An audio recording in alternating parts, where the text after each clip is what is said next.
Hello guys, welcome to back my YouTube channel. मैं doctor Rajesh Kumar Tiwari आज फिर उपस्थित हुआ हूं एक नए टॉपिक के साथ। आज का हमारा टॉपिक है सेल और दूसरा है इलेक्ट्रोमोटिव फोर्स। ये बहुत ही इंपॉर्टेंट है, जिसमें इलेक्ट्रोमोटिव फोर्स बहुत ही इंपॉर्टेंट है। सेल तो आप केमिस्ट्री में भी पढ़ेंगे, बैटरी और सेल के बारे में, उसके कंस्ट्रक्शन और मैकेनिज्म के बारे में 12th में जो है आप केमिस्ट्री में भी पढ़ेंगे। यहाँ पर क्या है कि सेल पढ़ने का पर्पज़ ये है कि इलेक्ट्रोमोटिव फोर्स फाइंड करना होता है। उसमें हमें ये जानना होता है कि सेल में इलेक्ट्रोमोटिव फोर्स कैसे निकाला जाता है, सेल के थ्रू इलेक्ट्रोमोटिव फोर्स कैसे फाइंड किया जाता है, और ये इलेक्ट्रोमोटिव फोर्स है क्या, क्या ये फोर्स है कि एनर्जी है कि पोटेंशियल है, क्या है। तो ये हमें सेल के थ्रू ही पता चलता है। ये थ्योरेटिकल कॉन्सेप्ट बहुत ही इंपॉर्टेंट है। तो आइए समझते हैं। सबसे पहले सेल के बारे में समझते हैं। सेल का काम क्या है, या बैटरी का काम क्या है, या जनरेटर का काम क्या है। देखिए, हमारे पास एक सर्किट होता है, जैसे कि हम सर्किट डायग्राम अक्सर देखते हैं। इसमें ये यहाँ पर एक रेजिस्टेंस लगा होता है, जिसे हम लोड रेजिस्टेंस बोलते हैं, यानी एक्सटर्नल सर्किट। और यहाँ पर ये देखिए, इस तरीके का एक सिंबल बना होता है, जिसे हम बैटरी, सेल या जनरेटर कहते हैं। ये क्या करता है, एनर्जी, इसके पास एनर्जी होती है, या ये एनर्जी का सोर्स होता है। एनर्जी के सोर्स की वैल्यू जो है मटेरियल पर डिपेंड करती है। अब यहाँ ध्यान दीजिएगा, ये जो बैटरी, सेल या जनरेटर, कुछ भी हम बैटरी बोल रहे हैं, सेल बोल रहे हैं, जनरेटर, जैसे सेल बोलेंगे तो एक सिंगल, और जब बहुत सारे सेल कंबाइन कर दें तो उसे बैटरी बोलेंगे। और इस तरीके से अगर हम डायनेमो चलाते हैं, वहाँ पर जनरेटर की बात करते हैं, तो ये एनर्जी के सोर्स धीरे धीरे बढ़ते चले जाते हैं। अब देखिए, एनर्जी की सप्लाई जो है इलेक्ट्रॉन के थ्रू होती है, इलेक्ट्रॉन के थ्रू होती है। प्रॉब्लम यहाँ पर यह है कि सेल के अंदर ऐसी क्या मैकेनिज्म है जिसमें कि पॉजिटिव चार्ज पॉजिटिव टर्मिनल की ओर जाती है। ध्यान रखिएगा, मैंने क्या बोला, सेल के अंदर ऐसी क्या मैकेनिज्म होती है जिसकी वजह से पॉजिटिव चार्ज पॉजिटिव टर्मिनल की ओर जाते हैं, जबकि हम ये जानते हैं कि पॉजिटिव चार्ज क्या होंगे, नेगेटिव टर्मिनल की ओर मूव करेंगे। क्लियर है ना। तो आज हम इसी मैकेनिज्म को समझते हैं। तो सेल का काम क्या है, सेल का काम है यहाँ पर एनर्जी, यहाँ पर पोटेंशियल डिफरेंस को मेंटेन रखना। सेल का काम क्या है, पोटेंशियल डिफरेंस को मेंटेन करना। दूसरी बात, जो चार्ज होते हैं, ये चार्ज क्रिएट नहीं करता, बल्कि चार्ज को एनर्जी दे देता है, और वो एनर्जी क्या है, यहाँ जाके एक्सटर्नल सोर्स को दे देता है, और फिर खर्चा करके इलेक्ट्रॉन फिर यहाँ आ जाते हैं। ध्यान रखिएगा, बड़ी इंपॉर्टेंट कॉन्सेप्ट है कि इलेक्ट्रॉन यहाँ से गया और वापस यहाँ आ गया, और फिर अंदर ऐसा क्या हो गया कि इलेक्ट्रॉन निगेटिव की तरफ जाएगा। क्लियर है। तो यही चीज हमको समझनी है कि यहां पर जो है इलेक्ट्रॉन ऐसे चलेंगे और करंट इस तरीके से फ्लो होगी। करंट हमेशा कैसे फ्लो होती है, negative to positive terminal. Electron किधर जाएंगे, इस डायरेक्शन में जाएंगे, तो इलेक्ट्रॉन ऐसे जाएंगे, करंट ऐसे चलेगी। एक्सटर्नल सोर्स की बात करें, जबकि अंदर क्या होगी, अंदर करंट जो होगी नेगेटिव टू पॉजिटिव चलेगी, और बाहर कैसे चलेगी, positive to negative. Current positive to negative चलेगी। तो इन्हीं कॉन्सेप्ट को समझते हैं। सबसे पहले हम समझ लेते हैं कि सेल का काम क्या है, सेल का वर्क क्या है।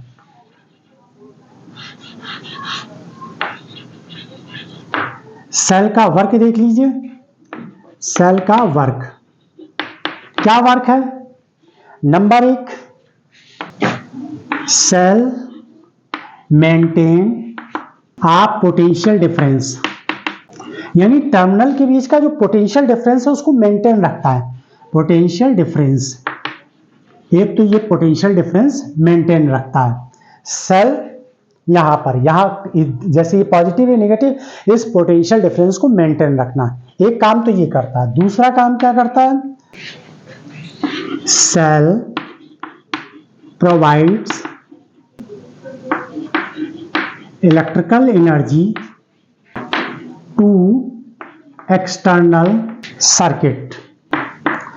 एक्सटर्नल सर्किट को क्या करता है, एनर्जी प्रोवाइड करता है। क्लियर, और इलेक्ट्रिकल एनर्जी। क्लियर है।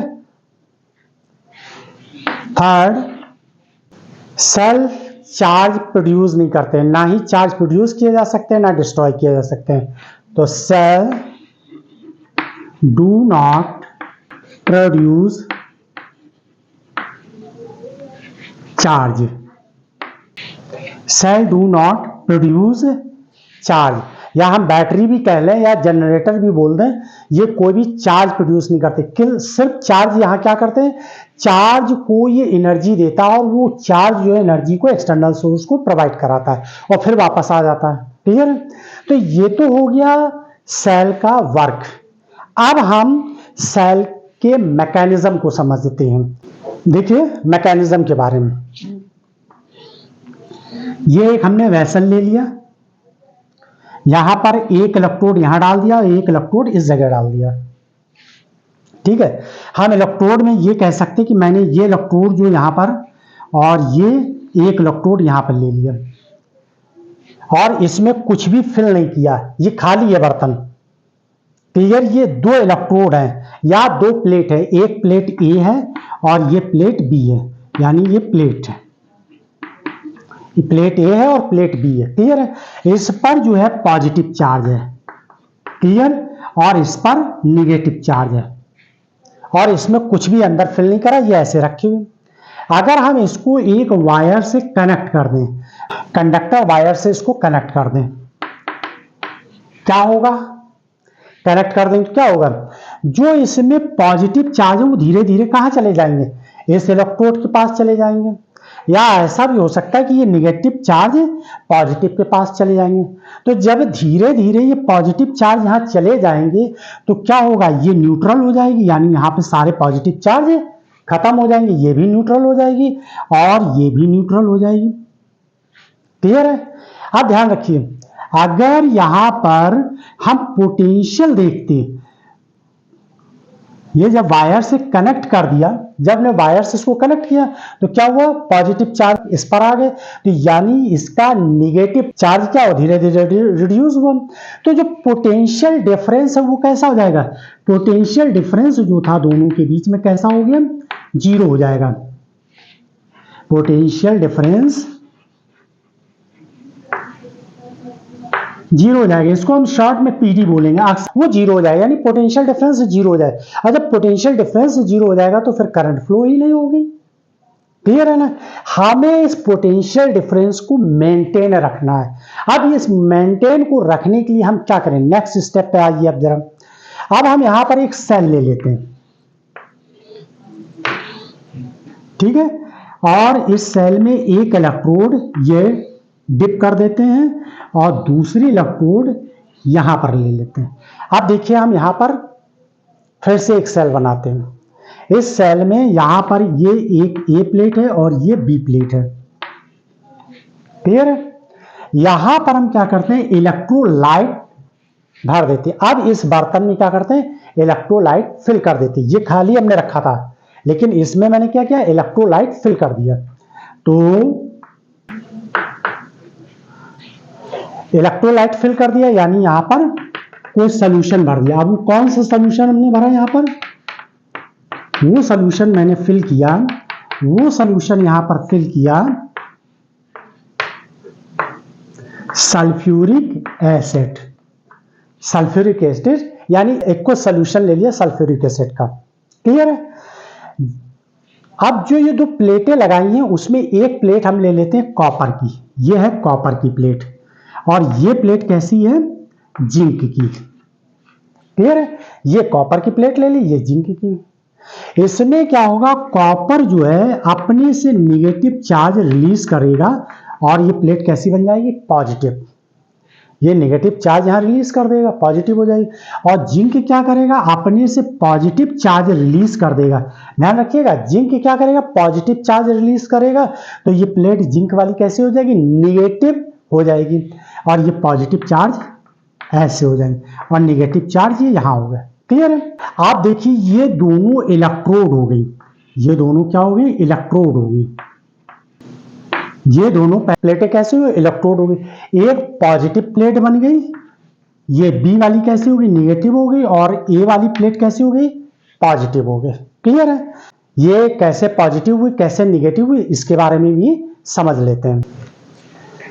जिंक जो है, जिंक प्लेट यहां ली ना, तो जिंक क्या होगी, जिंक आयन में बदल जाएगी, जिंक ये आयन में बदल जाएगी और 2 ये इलेक्ट्रॉन, नेगेटिव इलेक्ट्रॉन,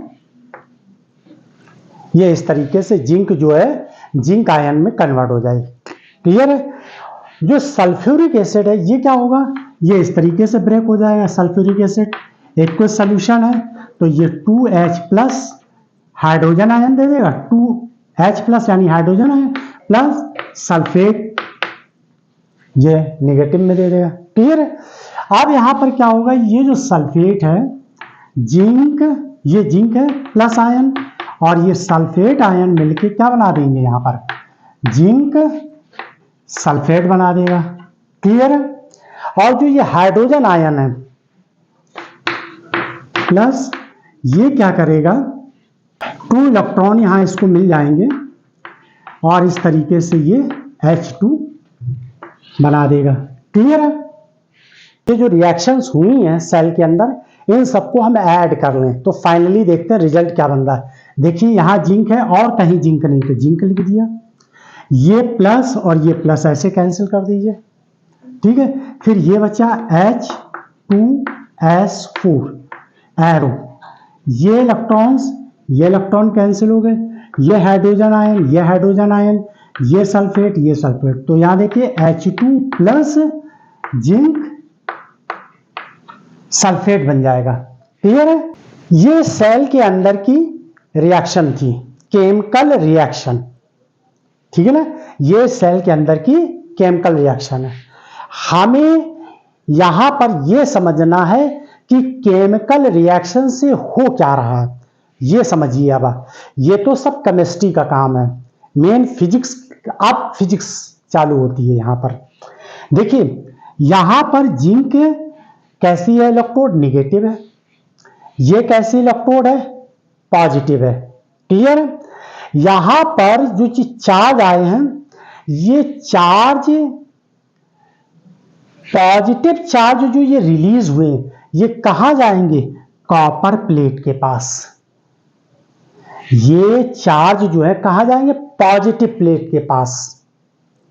देखिए ये पॉजिटिव है, ये नेगेटिव। अब अगर चार्ज का फ्लो बंद हो जाएगा तो पोटेंशियल डिफरेंस क्या हो जाएगा, धीरे धीरे जीरो हो जाएगा।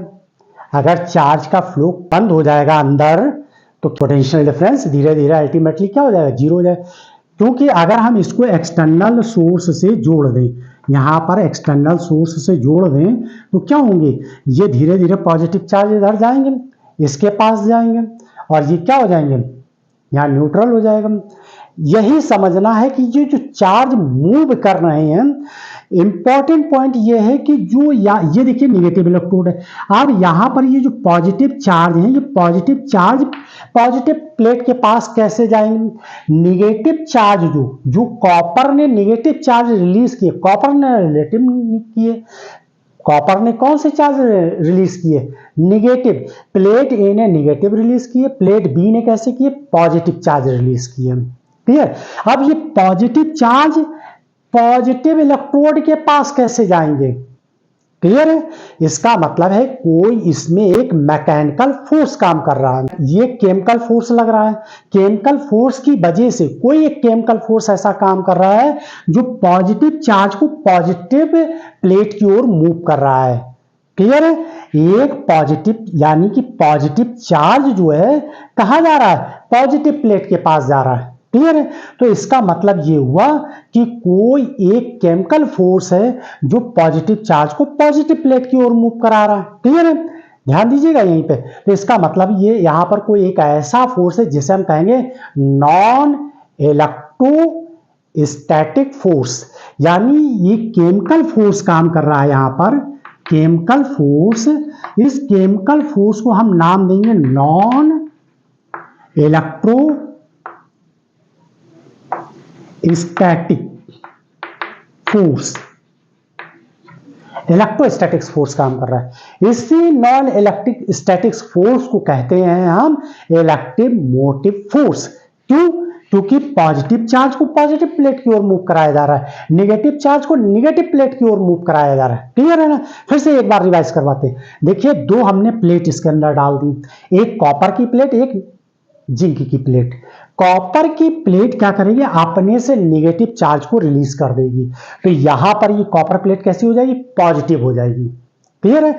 जैसा कि हम लोग जानते हैं, ये देखिए, ये सेल होती है ना, ये पॉजिटिव टर्मिनल और ये नेगेटिव, और ये अंदर की केमिकल रिएक्शन। क्लियर है? तो यहां देखिए, ये जो है इस जगह पर कॉपर जब अपने से नेगेटिव चार्ज रिलीज कर देगा तो कॉपर प्लेट कैसी बन जाएगी, पॉजिटिव, यानी पॉजिटिव टर्मिनल होगी। जिंक क्या करेगा, पॉजिटिव चार्ज रिलीज कर देगा, पॉजिटिव चार्ज रिलीज करेगा, तो यहां पर क्या हो जाएगा, बी प्लेट, यानी कि ये कैसी हो जाएगी, नेगेटिव हो जाएगी। पोटेंशियल डिफरेंस आ गया कि नहीं आ गया? लेकिन ये पोटेंशियल डिफरेंस मेंटेन कैसे हुआ, मेंटेन कैसे हुआ, मेंटेन ऐसे हुआ कि यहां पर इलेक्ट्रोलाइट के थ्रू, यानी इस केमिकल के थ्रू, जो यहां पर ये पॉजिटिव चार्ज थे वो पॉजिटिव प्लेट की तरफ मूव कर गए, और नेगेटिव जो चार्ज थे वो नेगेटिव प्लेट की ओर मूव कर गए। क्लियर है? समझ में आ गई बात? नेगेटिव चार्ज नेगेटिव प्लेट की ओर, पॉजिटिव, तो इसका मतलब है कोई एक केमिकल फोर्स लगा, ये नॉन इलेक्ट्रोस्टैटिक फोर्स है, इसी को हम कहते हैं इलेक्ट्रोमोटिव फोर्स, जिसे हम शॉर्ट में लिखते हैं इलेक्ट्रोमोटिव फोर्स। पहले साइंटिस्टों ने माना, बहुत हिस्टोरिकल बात करें तो वहां पर लोगों को ये लगा कि ये कोई एक फोर्स है, क्योंकि चार्ज को वो अपनी ओर खींच रहा है और फोर्स बाय फोर्स खींच रहा है। क्योंकि देखिए, ड्यू टू अट्रैक्शन नहीं हो रहा है, यहां ध्यान रखिए, ड्यू टू अट्रैक्शन, यानी कि इलेक्ट्रोस्टैटिक्स फोर्स नहीं, तभी यहां लिखा हुआ है नॉन इलेक्ट्रोस्टैटिक्स फोर्स। और इसी नॉन इलेक्ट्रोस्टैटिक फोर्स की वजह से एक इलेक्ट्रोस्टैटिक्स फोर्स प्रोड्यूस हो जाता है। और एक इंपॉर्टेंट पॉइंट है कि जब यहां पर चार्ज निगेटिव किधर जा रहे हैं, यानी कि ये निगेटिव चार्ज इस साइड की ओर जा रहे हैं और पॉजिटिव चार्ज इधर जा रहे हैं, इलेक्ट्रिक फील्ड का डायरेक्शन कैसा होता है, इलेक्ट्रिक फील्ड का डायरेक्शन होता है पॉजिटिव टू निगेटिव, और जो ये चार्ज हैं वो किधर है, अपोजिट डायरेक्शन में मूव कर रहे हैं। चार्ज कैसे, अपोजिट डायरेक्शन में मूव कर रहे हैं, तो अपोजिट करने की वजह से, यानी इसका मतलब है कि एक तो अपोजिट मूव कर रहे हैं, यानी इसका मतलब है कोई केमिकल फोर्स काम कर रहा है। केमिकल फोर्स को ही क्या नाम दिया गया, non electrostatic force. Non electrostatic force की वजह से ही एक इलेक्ट्रोस्टैटिक फोर्स प्रोड्यूस हो जाता है, एक इलेक्ट्रोस्टैटिक फील्ड प्रोड्यूस हो जाती है। इलेक्ट्रोस्टैटिक फोर्स की वजह से एक इलेक्ट्रिक फील्ड प्रोड्यूस हो जाती है, और देखिए उसका डायरेक्शन किधर होगा, उसका अपोजिट होगा, यानी कि यहां पर हम EN से रिप्रेजेंट करें। EN का मतलब है नॉन इलेक्ट्रोस्टैटिक्स फील्ड, ठीक है ना। ये जो फोर्स हम बोल रहे हैं ये नॉन इलेक्ट्रोस्टैटिक्स फील्ड होती है, इलेक्ट्रिक फील्ड के अपोजिट डायरेक्शन में होती है। क्लियर है?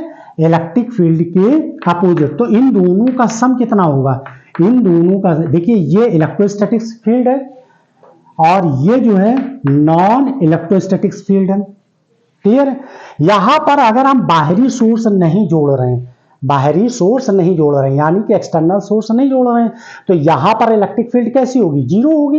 इलेक्ट्रिक फील्ड कैसी होगी, जीरो होगी। तो यानी कि उस केस में जब कोई करंट फ्लो नहीं होगा, नो करंट फ्लो, तो इस केस में इलेक्ट्रोस्टैटिक्स फील्ड इक्वल टू किसके हो जाएगी, नॉन इलेक्ट्रोस्टैटिक्स फील्ड के बराबर हो जाएगी। और उसका डायरेक्शन कैसा होगा, अपोजिट होगा, उसका डायरेक्शन कैसा होगा, अपोजिट होगा। क्लियर है? यहां तक समझ में आ गया। तो इलेक्ट्रोस्टैटिक फोर्स एक्चुअल में है क्या, इलेक्ट्रोस्टैटिक फोर्स वो है, यहां पर हम ये कहेंगे कि जो चार्ज को अपोजिट डायरेक्शन में, यानी पॉजिटिव प्लेट की तरफ पॉजिटिव चार्ज और नेगेटिव प्लेट की तरफ नेगेटिव चार्ज मूव करते हैं, केमिकल प्रोसेस से, ड्यू टू केमिकल प्रोसेस, तो वहां पर एक केमिकल फोर्स लगता है। इस केमिकल फोर्स को हम कहते हैं नॉन इलेक्ट्रोस्टैटिक्स फोर्स या नॉन इलेक्ट्रोस्टैटिक्स फील्ड। अब नॉन इलेक्ट्रोस्टैटिक्स फील्ड की वजह से एक इलेक्ट्रिक फील्ड प्रोड्यूस हो जाती है, जिसे हम बोलते हैं इलेक्ट्रोस्टैटिक्स फील्ड। और ये जो है इसकी कैसी होती, अपोजिट होती। अगर करंट फ्लो नहीं हो रहा तो उस कंडीशन में electrostatics field non electrostatics field की क्या हो जाएगा, अपोजिट हो जाएगा। क्लियर है? तो इसी को हम क्या नाम देते हैं, नॉन इलेक्ट्रोस्टैटिक्स फोर्स को हम क्या नाम देते हैं, इलेक्ट्रोमोटिव फोर्स। क्लियर है? और यदि एक्सटर्नल सोर्स है, करंट फ्लो हो रही है, तो उस कंडीशन में E plus E N equal to E के इक्वल हो जाएगा। अब ये यहां पर एक्सटर्नल सोर्स में, तो इसी को ई को हम क्या रिप्रेजेंट करते हैं, इलेक्ट्रिक मोटिव फोर्स, यानी इन दोनों का सम क्या है, इलेक्ट्रिक मोटिव फोर्स है। क्लियर है? आप देखिए इसको आप उतार लीजिए, तो हम इलेक्ट्रिक मोटिव फोर्स की डेफिनेशन लिख देते हैं। यहां देखिए चार्ज मूव कर रहे हैं ना, चार्ज मूव कर रहे हैं किसकी वजह, due to chemical force, due to chemical force, जो कि ये केमिकल रिएक्शन हो रही है, तो due to chemical force, due to chemical force को एक तरीके से बोलते हैं नॉन इलेक्ट्रोस्टैटिक्स फोर्स, जो कि एक यहां पर स्टैटिक फोर्स प्रोड्यूस हो जाता है। वो किसकी वजह से, इसकी वजह से, नॉन इलेक्ट्रोस्टैटिक फोर्स की वजह से प्रोड्यूस होता है। अब यहां पर इसी को, यानी इन दोनों के सम को, इन दोनों के सम को हम क्या बोलते हैं, इलेक्ट्रिक मोटिव फोर्स। और ध्यान रखिए ये नो करंट फ्लो की कंडीशन में क्या हो जाएगा, जीरो हो जाएगा, दोनों का सम कैसा होगा, जीरो होगा। और उस केस में electric motive force non electrostatics force के कैसा हो जाएगा, opposite direction. Electrostatic force equal to किसके हो जाएगा, नॉन इलेक्ट्रोस्टैटिक्स फोर्स के। अब हम इसका आप जो है स्क्रीनशॉट ले लीजिए और हम इसकी डेफिनेशन बताते हैं। आप इलेक्ट्रिक मोटिव फोर्स की डेफिनेशन बताते हैं क्या है। मैंने केमिकल प्रोसेस बताया था इसका। अब इलेक्ट्रिक मोटिव फोर्स की डेफिनेशन क्या है और ये इक्विवेलेंट पोटेंशियल डिफरेंस के कब होता है, इसके बारे में समझते हैं। डेफिनेशन क्या है, इलेक्ट्रिक मोटिव फोर्स, जिसको हम शॉर्ट में लिखते हैं ईएमएफ से, the work done by non electrostatics force, chemical force, इसे हम केमिकल फोर्स भी कहते हैं, per unit charge to transfer, यानी चार्ज को ट्रांसफर करता, पर यूनिट चार्ज को ट्रांसफर करने में वर्क। क्लियर है? लेकिन ये ध्यान रखिएगा ये किसके लिए, नॉन इलेक्ट्रोस्टैटिक्स फोर्स। अभी यहां पर एक कंडीशन भी दिखाएंगे हम, the charge from the negative to positive terminal, negative terminal से पॉजिटिव टर्मिनल की दोनों की तरफ है। देखिए ये पॉजिटिव टर्मिनल है, पॉजिटिव चार्ज आ रहे हैं, नेगेटिव टर्मिनल है, नेगेटिव चार्ज जा रहे हैं। क्लियर? तो negative to positive charge transfer होते हैं टर्मिनल की ओर, is called the electric motive force of the battery या सेल, यानी ये सेल का या बैटरी का इलेक्ट्रिक मोटिव फोर्स कहलाता है। यानी पर यूनिट चार्ज को मूव कराने में हम जो वर्क करते हैं उसी को हम क्या बोलते हैं, इलेक्ट्रिक मोटिव फोर्स। क्लियर है? अब देखिए electric motive force E equal to integration close surface, चूंकि यहाँ ये पूरा क्लोज सरफेस है ना, देखिए यहाँ पर भी रिएक्शन होके ये मूव कर रहे हैं चार्ज, और यहाँ पर जब हम इसको ऐसे जोड़ देंगे, यानी आउटर एक्सटर्नल सोर्स से इसको हम जोड़ देते हैं, ऐसे यहाँ पर भी जोड़ देते हैं, यानी ये क्या है, एक्सटर्नल रेजिस्टेंस है या लोड है, यहीं पर तो सप्लाई दी जा रही है, यानी कि एनर्जी को लाके इसी के पास तो दी जा रही है। चार्ज यहाँ से एनर्जी लेते हैं, इसको दे देते हैं, खर्चा करते हैं, फिर चार्ज वापस आ जाते हैं, फिर एनर्जी लेके यहाँ से जाते हैं, इसको दे देते, वापस आ जाते हैं। इलेक्ट्रॉन का काम यही है कि यहाँ पर क्या करेगा, चार्ज को ले जाएगा और वापस यहाँ देगा और चला आएगा। लेकिन इलेक्ट्रॉन जो है वो कहाँ, देखिए इलेक्ट्रॉन ऐसे चलेंगे और करंट इस तरीके से फ्लो होगी। क्लियर है? अगर हम टर्मिनल बना लें तो टर्मिनल में नेगेटिव टू पॉजिटिव करंट चलती है, करंट ऐसे चलेंगे और इलेक्ट्रॉन ऐसे चलेंगे। पॉजिटिव चार्ज के डायरेक्शन में ही करंट फ्लो होती है और नेगेटिव चार्ज के अपोजिट डायरेक्शन में करंट फ्लो होती है। ठीक है, बात एक ही है। अब देखिए यहां पर इलेक्ट्रिक मोटिव फोर्स इंटीग्रेशन यानी राउंड ट्रिप हो रही है, पूरी राउंड ट्रिप होगी इलेक्ट्रॉन की। ये नहीं कि यहाँ आके इलेक्ट्रॉन, यहाँ ऐसा नहीं हो सकता पॉजिटिव चार्ज आए इलेक्ट्रॉन नेगेटिव इलेक्ट्रोड के पास आके रुक जाए और फिर आगे फ्लो ना हो। ये ध्यान रखिए, जैसे यहाँ पॉजिटिव चार्ज आएगा वैसे क्या हो जाएगा, यहाँ पे रिलीज होगा और रिलीज होके आगे बढ़ेगा, वरना प्रोसेस रुक जाएगा। क्लियर है? तो देखिए इलेक्ट्रिक यानी कि इंटीग्रेशन का साइन है और ये क्लोज है, तो यानी राउंड ट्रिप की बात कर रहा है। ई यहाँ पर नॉन इलेक्ट्रोस्टैटिक्स फोर्स की बात कर रहे हैं हम, नॉन इलेक्ट्रोस्टैटिक्स फोर्स ये वाला, ठीक है, जिसको मैंने क्या नाम दिया, केमिकल फोर्स। क्लियर है? केमिकल फोर्स यानी कि E dot DL, line integral का फार्मूला लगा दिया इसमें। अब देखिए पोटेंशियल डिफरेंस का फार्मूला क्या होता है लाइन इंटीग्रल के फॉर्म में, वी एन, यानी कि अगर हम दो प्लेट ले लें, यानी ये प्लेट ए है और ये प्लेट बी है, इसके बीच का पोटेंशियल डिफरेंस में, यहाँ तो पोटेंशियल डिफरेंस ही तो फाइंड करेंगे, तो पोटेंशियल डिफरेंस है देखिए ए पॉइंट और बी पॉइंट का, ए कैसी है पॉजिटिव, बी कैसी है निगेटिव, तो ये पोटेंशियल डिफरेंस का फार्मूला हो गया, minus B to A E dot D L, ये पोटेंशियल और इलेक्ट्रिक फील्ड का फार्मूला होता, पोटेंशियल इलेक्ट्रिक फील्ड के रिलेशन का फार्मूला होता। इसका भी डेरिवेशन मैंने किया है, लाइन इंटीग्रल में भी मैंने बताया और इलेक्ट्रोस्टैटिक्स में भी इसको बताया, तो वहां जाकर आप देख लीजिएगा और इसका लिंक भी मैंने डिस्क्रिप्शन में दे दिया, वहां जाकर आप इस डेरिवेशन को देख लीजिएगा। अब आइए यहाँ पर, अगर हम इसको इसके फॉर्म में कन्वर्ट करें तो यानी ये क्या हुआ, पॉजिटिव चार्ज, यहां लिख दीजिए पॉजिटिव चार्ज P से, यहां क्या लिख दीजिए नेगेटिव चार्ज ऐसे L से, इक्वल टू माइनस लिख दीजिए, इंटीग्रेशन का साइन बनाइए, B की जगह पे क्या लिखेंगे नेगेटिव चार्ज, देखिए नेगेटिव चार्ज, A की जगह क्या है positive charge, positive charge, E की जगह पर क्या लिखेंगे E की जगह पे, तो E की जगह पर देखिए ये वैल्यू क्या दी हुई है E की जगह, ये E इसके बराबर है En के, और कैसा साइन निगेटिव, ये वाला देखिए। क्लियर है?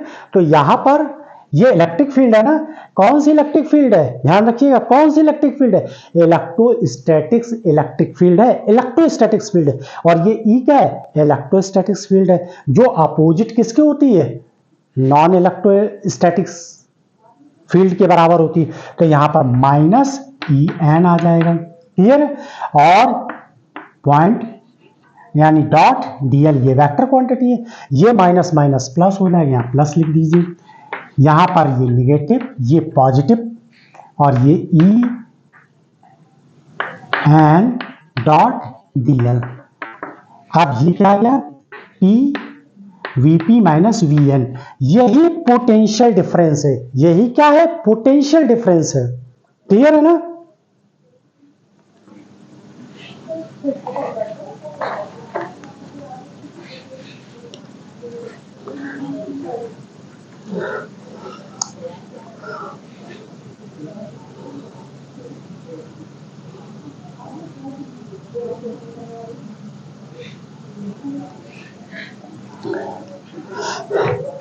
अब सर्किट जब ओपन होगा, यानी कि यहां पर ओपन कर दीजिए, देखिए इसको ओपन कर दीजिए, तो ओपन की कंडीशन में ये क्या हो जाएगा पोटेंशियल डिफरेंस के इक्वल हो जाएगा। जब यहां पर हम कोई भी करंट फ्लो नहीं हो रही है तो इस केस में ये क्या बन जाएगा पोटेंशियल डिफरेंस, इसको हमने पीडी से लिखा पोटेंशियल डिफरेंस, वीपी बराबर इतने को हो जाएगा। कब, जब no current flow, no current flow उस केस में। क्लियर है? तो यही जो है इलेक्ट्रिक मोटिव फोर्स किसके बराबर हो जाएगा पोटेंशियल डिफरेंस के बराबर हो जाएगा। क्लियर है? अगर हम प्रैक्टिकली इसको समझें, हाँ एक चीज पहले और समझा दें कि EN acts only in electrolyte, ये ध्यान रखिएगा, ये जो नॉन इलेक्ट्रोस्टैटिक्स फोर्स है वो इस सॉल्यूशन के अंदर ही होता है, सॉल्यूशन के बाहर नॉन इलेक्ट्रोस्टैटिक्स की वैल्यू क्या होती है जीरो होती है। क्लियर है? ये ध्यान रखिएगा। अब हम प्रैक्टिकली बात करें, जो हम बाजार से सेल लाते हैं घड़ी में लगाने के लिए, तो उसमें आपने लिखा वैल्यू देखी होगी 1.5 वोल्ट, क्लियर है? और यहां पर देखिए हमने डिफिनेशन जो लिखवाई है वो क्या लिखवाई है, the work done by the non electrostatics force या chemical force per unit charge. हम वर्क करते हैं और पर यूनिट चार्ज को मूव कराने के लिए। तो ये जो ई वैल्यू होती है, जिसे हम यहाँ पर इस केस में इसी को इलेक्ट्रोमोटिव फोर्स बोल रहे हैं, और इसकी यूनिट क्या है, इसकी जूल हो जाएगी, ये जूल हो जाएगी, और ये क्या वैल्यू आ जाएगी यहाँ पर, कूलाम, और ये किसके बराबर होती है, कूलाम, यानी कि ये हो जाएगी वोल्ट के। क्लियर है, ये वोल्ट के। और पोटेंशियल डिफरेंस की भी यूनिट क्या होती है, वोल्ट होती है। क्लियर है। तो यानी कि अगर कोई भी सर्किट में, एक्सटर्नल सर्किट में अगर कोई करंट फ्लो नहीं हो रही, तो उस समय इलेक्ट्रिक मोटिव फोर्स किसके बराबर हो जाएगा, पोटेंशियल डिफरेंस के बराबर होगा। यानी कि सेल में जो ये वैल्यू लिखी 1.5 वो पोटेंशियल डिफरेंस के बराबर ही होगी, जिसे हम इलेक्ट्रिक मोटिव फोर्स कहते हैं। क्लियर है। अब इसी के बेस पर अब हम लोग आगे और पढ़ेंगे। यहाँ पर देखिए केमिकल रिएक्शंस हो रही हैं। केमिकल रिएक्शन में जो ये चार्जेस हैं, जब मूव करेंगे तो कुछ चार्ज जो है किससे टकरा जाएंगे, पॉजिटिव चार्ज से टकरा जाएंगे। पॉजिटिव चार्ज पॉजिटिव से ही टकरा जाएंगे, या पॉजिटिव चार्ज निगेटिव से टकरा जाएंगे। तो इस तरीके से हम यहाँ पर एक रेजिस्टेंस आएगा, और उस रेजिस्टेंस को बोलेंगे तो रेजिस्ट करेगा, इसी को हम इंटरनल रेजिस्टेंस कहेंगे। अब अगले स्टेप पे हम लोग पढ़ेंगे इंटरनल रेजिस्टेंस। जैसे एक्सटर्नल सोर्स में जब हम कहते हैं कंडक्टिंग वायर होता है, कंडक्टिंग वायर में करंट फ्लो करते हैं तो वो अपने ही कोर इलेक्ट्रॉन से कोलिजन करता है, तो इसकी वजह से वो क्या करता है, रेजिस्ट करता है, रेजिस्ट करता है, जिसे हम रेजिस्टेंस कहते हैं। उसी तरीके से यहाँ पर भी आयन मूव करेंगे, आयन मूव कर रहे हैं, आयन को हम चार्ज बोलते हैं। तो ये चार्ज मूव करेंगे तो अपने ही पॉजिटिव से या नेगेटिव से कोलिजन कर जाएंगे, तो उस ड्यूरिंग में क्या होगा, ये रेजिस्ट करेंगे, तो वहां पर एक इंटरनल रेजिस्टेंस प्रोड्यूस हो जाएगा। तो अब आगे हम लोग क्या पढ़ेंगे, इंटरनल रेजिस्टेंस, और वहां से समझेंगे कि पोटेंशियल डिफरेंस और इलेक्ट्रिक मोटिव फोर्स में क्या डिफरेंस होता है। वहां हम समझेंगे कि इलेक्ट्रिक मोटिव फोर्स, वहां पर हम इलेक्ट्रिक मोटिव फोर्स को ई से रिप्रेजेंट करेंगे और पोटेंशियल डिफरेंस को वी से रिप्रेजेंट करेंगे, और फिर हम निकाल के देखेंगे। देखिए इलेक्ट्रिक मोटिव फोर्स क्या होता है, यहां का फोर्स। क्लियर है, यानी जो इसके पास एनर्जी होती है, ठीक है। और जो यहां टर्मिनल के पास पोटेंशियल डिफरेंस होता है, यानी यहां पर जो डिफरेंस होता है, इसी को हम बोलते हैं पोटेंशियल डिफरेंस। क्लियर है। तो potential difference and electric motive force बहुत ही इंपॉर्टेंट कॉन्सेप्ट है, और इसको मैंने हायर और लोअर दोनों तरह, अगर आप केवल 12th क्लास में हैं, अगर आप 12th क्लास में हैं तो सिर्फ आप यहाँ पर इतनी डिफिनेशन देके ये फार्मूला लिख दीजिए। लेकिन अगर आप बीएससी ग्रेजुएशन वगैरह में हैं तो फिर आप इस तरीके से इसको सॉल्व करेंगे। आई होप कि आप लोगों को समझ में आया होगा। Thanks for watch my video.